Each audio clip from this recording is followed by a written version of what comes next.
Hello, this is Ms. J from the whole program, and I hope that all is well with you. So today we're going to be talking about assertive communication and de-escalation. I'm hoping that at the end of this video that I will provide you with some tools that you can actually use to put into your toolbox, things that you can really consider in a situation. I hope this is helpful for you. So let's begin. So we're going to talk about a passive person. So a passive person is someone who is so nice. As a matter of fact, they're too nice. This is the kind of person that will give you the shirt off of their back and the shoes from off of their feet, and then they will go ahead and scurry home without it in 10 below weather. A person that is passive, we look at them as being weak, someone that we can walk all over. They don't protect themselves. They don't speak up for themselves. And they definitely will not have the strength to speak up for you. A passive person never ever complains.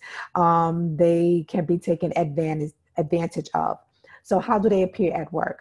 Well, at work, this is the person where they put everyone's needs above theirs. As a matter of fact, they don't have needs and they don't have wants and they have goals. Whatever is important to you is going to be important to them. And they will give up something for you, even to their detriment. Okay, they will agree with you even when you're wrong. So, for example, there's a situation where police are called. We're looking for witnesses and what have you, and we call over the passive person. Well, the passive person, if you talk to them long enough and hard enough, they'll say that they were the ones who committed the crime and they weren't anywhere near the place. They'll say that they did it.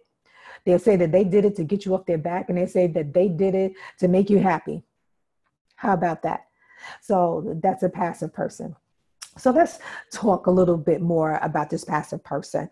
So I'm going to look at 3 different categories: speech, tone, body language, and emotions.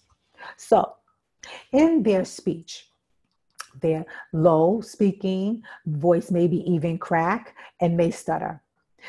Low for their tone, soft, very soft spoken, very soft. Body language, they look down, don't make eye contact, okay? Don't rock the boat at all. They may even have a crouched over kind of demeanor, kind of look, because they're always looking down, okay? And emotions for that person, sometimes they can have outbursts, but you'll see them run away, like go into the bathroom behind a closed stall, and then they come out and then everything is fine. I'm okay, thank you, I'm okay. I don't need any attention. No, I'm okay, so it's all right. Okay. And then they also suffer in silence. Their agony, they don't tell anyone. They just keep it within. Okay. So, and in a passive situation, we have to be careful also about how we deal with a passive person, because, everybody has a limit, right, about how much you will push them. So a passive person, maybe that person is going to come in and take care of everybody. You're going to be under your desk because you push this person too far.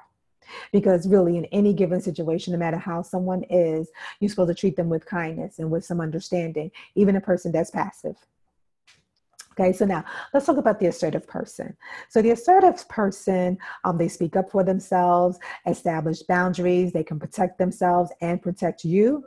They're able to express satisfaction and dissatisfaction. So they'll go to the boss and go and let them know something is not right here, something is not fair. They'll even say, well, I don't agree with it, and here's why. But see, they're able to do it with firmness, but yet be respectful in their interaction. So how do they look at work? Well, at work, this person is probably confident and able to do their work and probably able to do their work well. And they're probably respected amongst people. They can and they will cooperate with others, but they believe in a fairness. Okay, that everybody is doing their fair share. They can compromise and they will listen to you and they will consider you in decision making. So, police situation, something happened and they are called in because we are looking for testimony. So an assertive person is going to be very helpful. okay, and very forthcoming. But if they feel like that they're being put in a corner, they will be taking everybody's badge number and they will be asking for an attorney. And they definitely are not going to be taking responsibility for something that they did not do. And as a matter of fact, they may even take up for you as well. So let's talk about the four categories: speech, tone, body language, and emotion. So in speech, they can be stern, probably speaks clearly, able to express themselves. Tone, low, moderate, even Steven, right? It's not low and it's not high and it's not up and it's not loud and it's not boisterous, just even Steven. Okay, body language, they can stand straight up, hands behind their back, and they will definitely look you straight in your face. And the emotion, they're steady, but it can be accelerated if they are pushed. So, situation. So, an assertive person, are you an assertive person? Are you a passive person? Okay. And so the last person I want to talk about, or the last characteristic regarding this topic here, is the aggressive person. So the aggressive person, be careful, be careful, avoid them at all costs. Bump, bump, bump, bump, bump. Okay. Please see the warning signs. Okay. They are dangerous, always in fight mode, always ready to get into the ring, ready to go 10, 12, 15 rounds with you. Okay, always have on the boxing gloves. Very quick witted, even when they are sarcastic about it. They are argumentative, pushy, disrespectful, overbearing, and they're very difficult to deal with. So how do they look at work? At work, they'll take credit for things that they did not do. They only care about themselves. They are the center of attraction. You can see them throwing tantrums, throwing things, hitting and touching people, loud, boisterous, destroying everything that is in their path.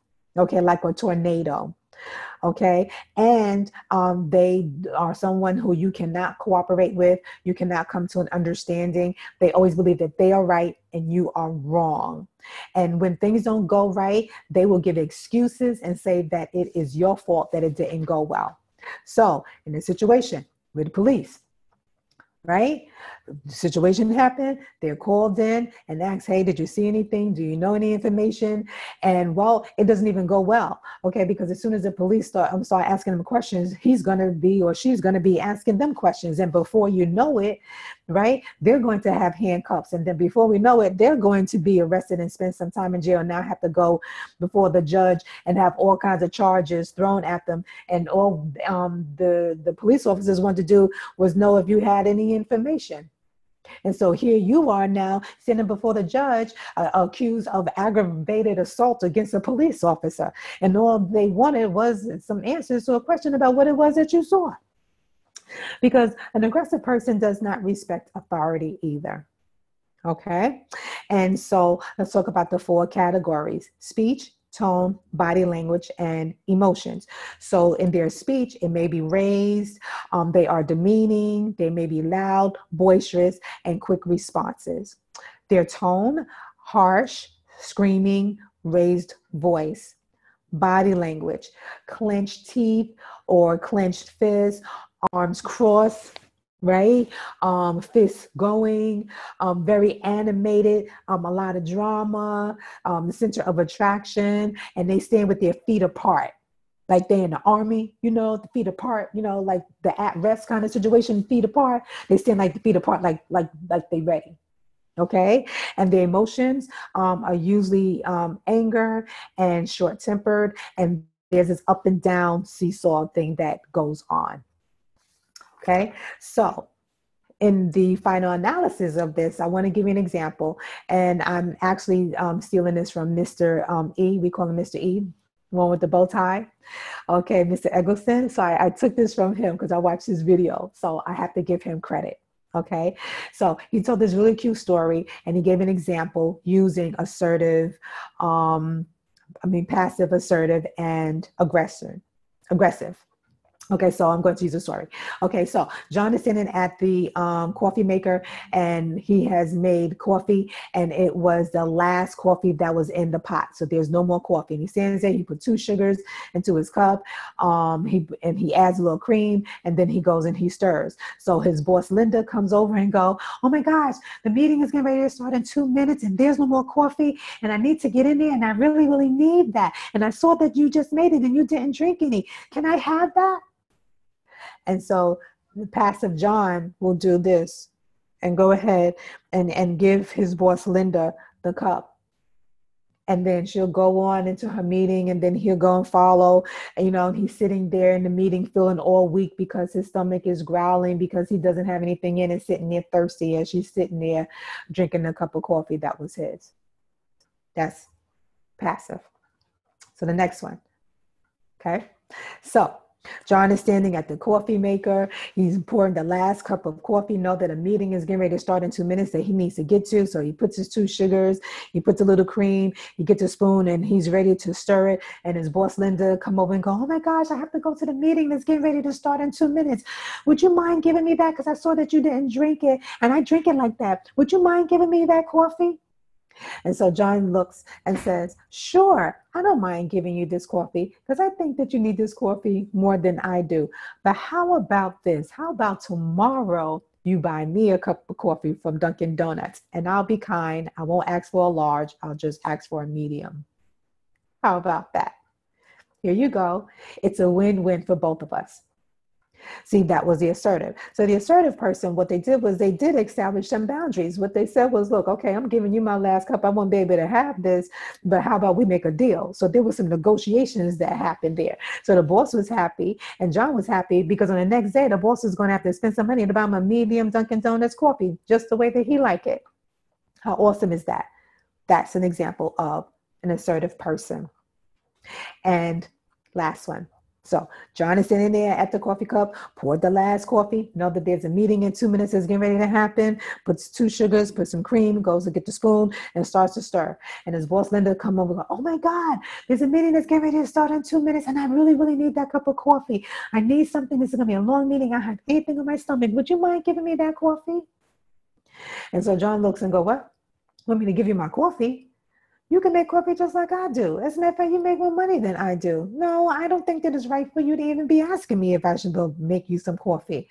No, how about you make me some coffee? No, I'm not going to give you coffee. No, because I don't think that's right. Thank you.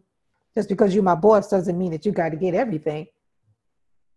That would be John. Now, I'm not quite sure if John, after that situation, actually had a job after that. Probably didn't. Or at least at the very least got written up, got a warning. So that means that his time is ticking and is getting ready to come to an end as an employee of that company.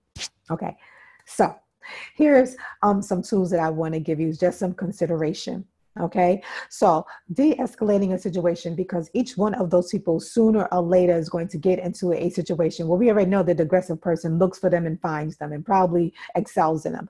So, but the other two, the assertive and the passive person, sooner they are going to get into a situation that they are going to have to come to some kind of compromise and get themselves out of. So I want you to consider some of these things on how to de-escalate a situation that may get out of hand. You take a deep breath. Count to yourself. Pray. Respond rationally without emotions. Even if you don't like the situation, but think it through. Don't respond with emotion. Can you put yourself in the other person's shoes? So if this was you, would you act the same way? Would you feel the same way? So consider that. Learn to disagree with respect. We call it agree to disagree. We say that a lot.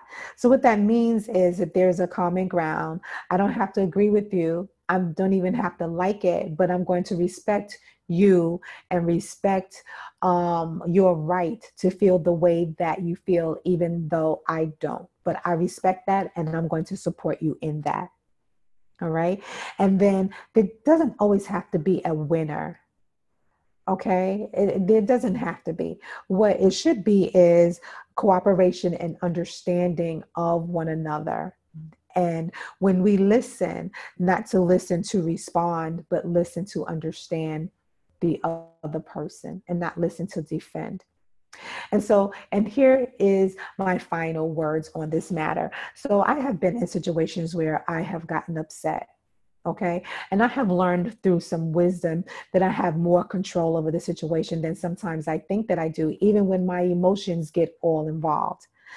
Right. And so, and then here's something else. I have studied myself as to understanding that there are levels to when I'm getting ready to get upset. And if I understand those levels, then I can de-escalate the situation. So for me and for you, everybody has triggers. Everybody has triggers. Don't be shaking your head. No, you don't. Yes, you do. I promise you that you have triggers. I have a trigger. So let me explain. So here's one of my triggers. When I'm getting ready to get upset, first thing that starts happening is my heart starts, my heart, right? And then I'm trying to breathe, right? So that's my first thing. Okay, heart beating, and I'm breathing hard. All right. Okay. So I see that those are my triggers.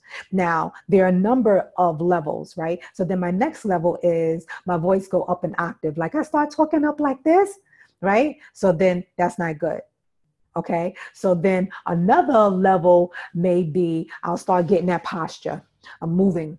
I'm moving. I'm starting to get that posture, right? My head turning to the side and all the other kind of stuff. So these are signals. Okay. Before I get to that next one, my next one is if I start crying. If I start crying, okay, we in trouble. We in trouble. Let's move the desk. Let's move the chairs. We in trouble. Okay. Taking off my earrings, taking my glasses, taking off my shoes. We in trouble. Okay. I'm being real with you right now. But in my wisdom, I've learned some things and I want to share them with you. So here are my life tools that I want to share. So number one, who is the person that I am talking to? Who is talking to me? Okay. Is it someone who I love? Is it a family member? Is it my boss? Is it a stranger? Okay. Because depending upon who it is that I'm talking to is going to depend upon how I'm going to respond. See, because with a stranger, the first thing I want to do is I want to retreat and I want to put some distance.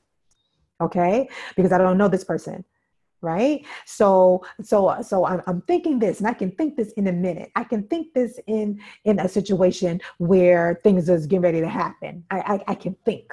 Okay. See, that's the other thing.